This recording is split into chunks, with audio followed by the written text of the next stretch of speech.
And a deer and an elk were found dead on people's property in southern Utah. Now the Department of Wildlife Resources is seeking information about these two animals.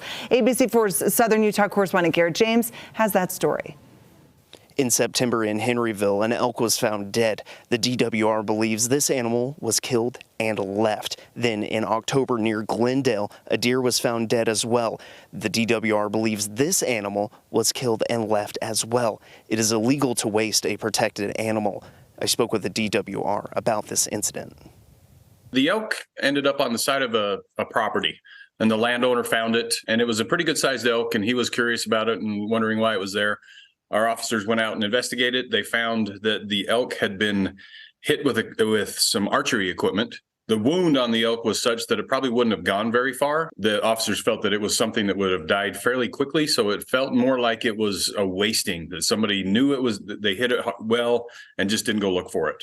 A very similar situation happened with the deer. The deer was found with a single bullet hole. Chad says with this type of wound, it would have died quickly, making it appear as if it was another wasting situation. It is against the law to waste an animal, and you have to try and look for the animal you just shot. In both of these cases, it doesn't appear that an effort was made to find either of these animals. What should you do if you shoot an animal, but it runs off and you can't find it? If you can't find it, you can continue hunting.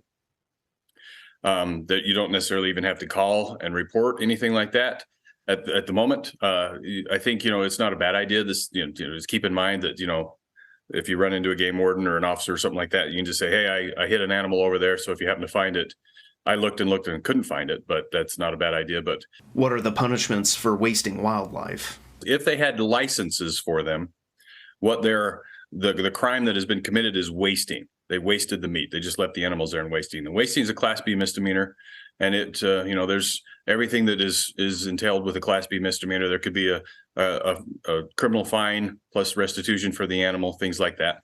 If one of the people or both of these people did not have a license to take those animals, then they would kind of fall into a wanton destruction, and it could be felony situation. If you know of any information regarding these animals, the DWR wants to know. And if you have any information that could lead to the successful prosecution of the people who did this, you could earn up to a $1,000 reward for just the elk. In southern Utah, Garrett James, ABC4 News.